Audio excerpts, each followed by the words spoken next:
तो फिर छुटाना मुश्किल होगा, इतना पानी नहीं दे सकेंगे। जो कारपोरेट सेक्टर वाले जो हैं ये बर्दाश्त कर सकते हैं। अब मैंने क्या काम किया हुआ था, जो हमारी देसी काउज है उनको माहौल ठंडा चाहिए।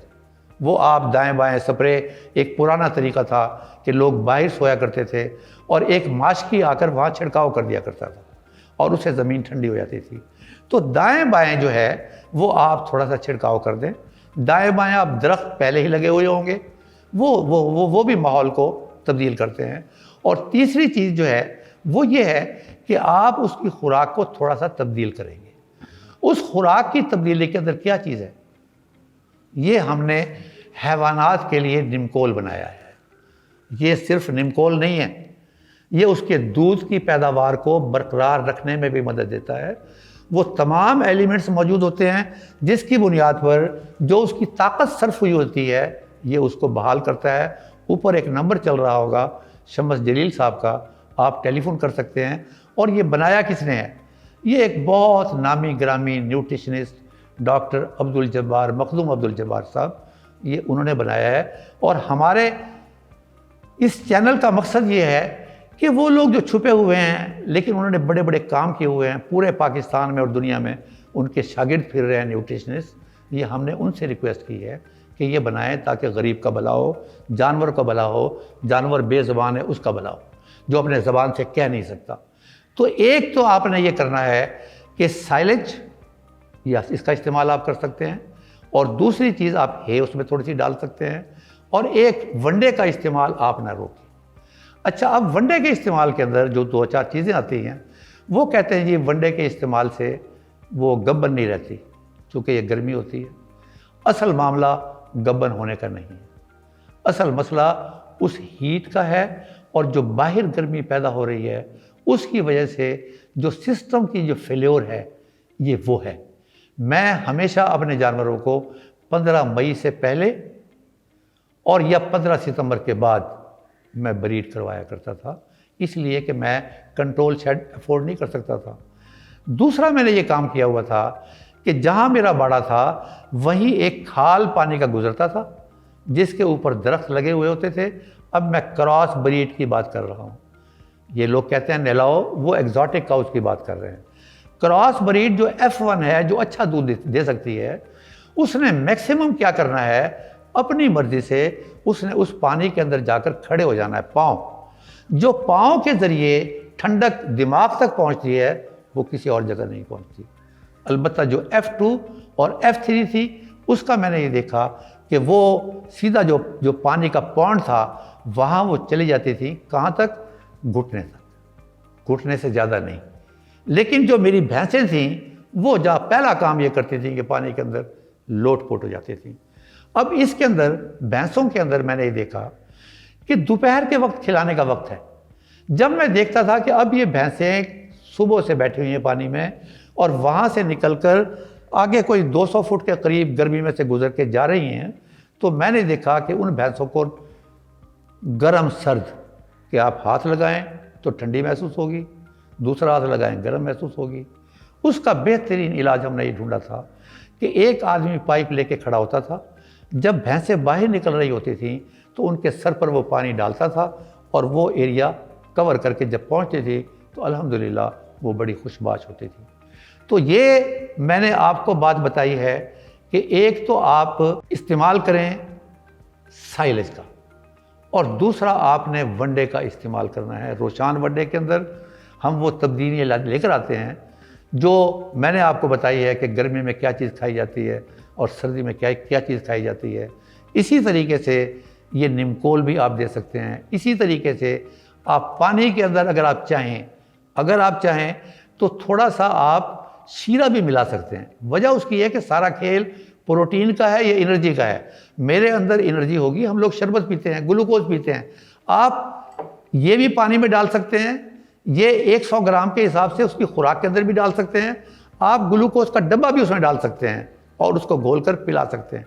ये उसकी गर्मी को नलीफाई करेगा और ये उसको आगे चलाएगा। तो ये असल चीज़ें मैंने आपसे बात करनी थी, आप मुझसे पूछ सकते हैं। एक काम आपने ज़रूर करना है और इससे बेहतर कोई और चीज़ मैंने नहीं देखी, और वो ये है कि ये गर्मियों के दिनों में